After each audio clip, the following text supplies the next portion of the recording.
5 things that your skin can tell you about your digestive system, your gut. It blows me away that so many people are treating their skin with lotions, creams, medications, but they're ignoring the root cause, which is in the gut. Now, when I get through all 5, I'll tell you how to correct them, but I want to kind of just touch on each one first. Number 1, altered microbiome. That might mean we just don't have enough good guys and we have too many bad guys. That could come from your diet or especially taking an antibiotic. One of the most common effects of having alteration in your gut is rosacea. Even if you look at how they treat rosacea, they give you an antibiotic because they want to kill off the excess bad bacteria. And it does work temporarily. It's going to come back. Actually worse. This imbalance in the microbiome creates inflammation that then becomes systemic and it can go throughout the body, but it shows up in your cheeks. Now, there's other problems in the digestive tract. Number 2, SIBO, small intestinal bacterial overgrowth. That's a condition where you have the microbes really in the wrong place. Most of your microbes should be in the large intestine, but when those microbes start to go up into the small intestine, you develop nutritional deficiencies because these microbes compete for your food. And you definitely have a lot of inflammation, sometimes arthritis, but you can also have rosacea. I'm telling you, if you want really nice skin, just fix your gut and you will have beautiful skin. Number 3 is inflammation in the gut. And you'll feel like a pain or tightness or bloating in the gut. And the great majority of the time, it's what the person's eating. The big culprit is gluten in wheat and other grains. And here's what you need to know about inflammation.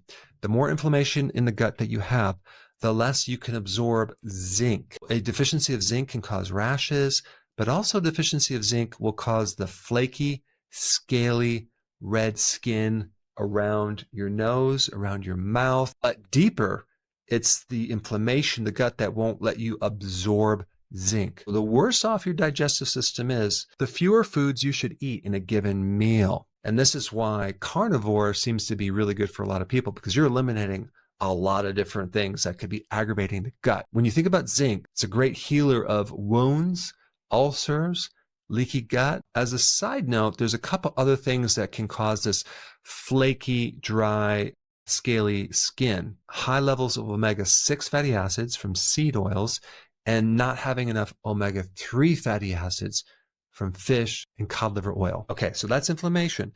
But let's say that inflammation now has become chronic and it's going to be there for a period of time. Now you're going to lose your villi, the little root-like projections on the inside of the colon. And the purpose of these villi is to have more surface area to absorb things. You're going to have a hard time absorbing nutrients and especially vitamin D. There are a lot of autoimmune skin disorders that are directly related to low vitamin D, because once you don't have enough vitamin D, your immune system is vulnerable. One solution is to take a lot more of it, okay? So that will penetrate into the areas that need to absorb it, being out in the sun on a regular basis, or even using certain types of light therapy. And the last one is there's something going on with your gallbladder. Maybe you had it removed or you just don't produce enough bile salts.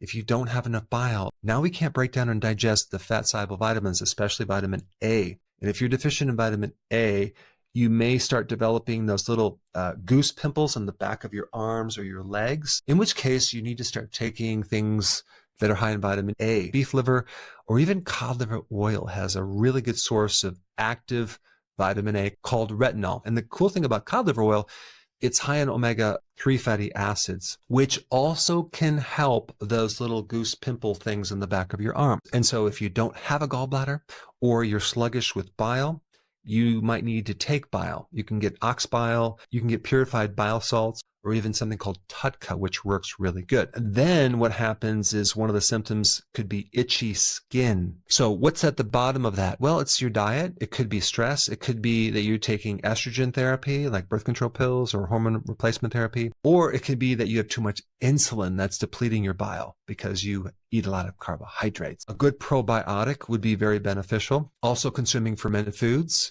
sauerkraut, kimchi, yogurt, raw milk cheese. Actually eating like raw salad that's grown in your garden. It also has microbes. That can be a form of a probiotic, believe it or not. If you have SIBO, a lot of bloating, and you get worse when you eat fiber, you're going to have to go on the carnivore for a while. This is why so many people clear up their autoimmune diseases as well as their skin issues when they go carnivore, because they're eliminating a lot of things that are irritating the gut, and meat is loaded with glutamine that can heal the gut. What would be good for SIBO is to do intermittent fasting, maybe 1 meal a day, maybe acidify the stomach with some betaine hydrochloride or apple cider vinegar. That could help you greatly. But there's one more thing. You can make your own probiotic, which is really good if you had a history of antibiotics or even SIBO. L-reuteri can live in the small intestine as well as the large intestine, and it has multiple effects. It creates a very acidic area where these bad guys can't live. It gives you lots of benefits with your digestion. And a lot of people who had acne will no longer have acne. Why? Because it can help heal the gut to the point where you don't have all this systemic inflammation that's spreading up on your skin. The more damaged your gut is, the stricter your diet needs to be with certain foods, because ultimately the best way to heal the gut is to clean up the diet. So I really hope you now understand this huge connection between your skin and your colon and what to do about it. Thanks for watching, and I will see you in the next video. Hey, before you leave, I just wanted to give you a little quick history on some of the books that I wrote.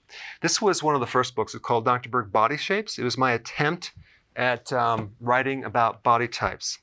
What was very interesting about this book is I actually did all the images myself. Don't ask me why. They look actually not quite as professional as some of the images that I have in the new book. But anyway, this is my first attempt right here called Dr. Berg's Body Shape Diets. And then I wrote a book more extensive called The 7 Principles of Fat Burning. I don't even have a copy anymore, actually, because it's outdated. The next book, I put about 1,000 hours into this one right here called The New Body Type Guide. Major updates on the body types. I put a lot of energy into this. It has professional images, graphics, all sorts of things. Now, the problem with this book is it doesn't really describe what this is really about. Body types are only a small portion of what's in this book. And that's why I changed the name to the Healthy Keto Plan, okay? If you happen to have this book, you don't really need this book because there's only very, very minor updates. But if you don't have this, you need to get this one right here. This book goes into every single detail that you would ever want to know about. It goes into the 7 principles of fat burning. It goes into hormones, the body types, the basic keto plan. It goes into intermittent fasting.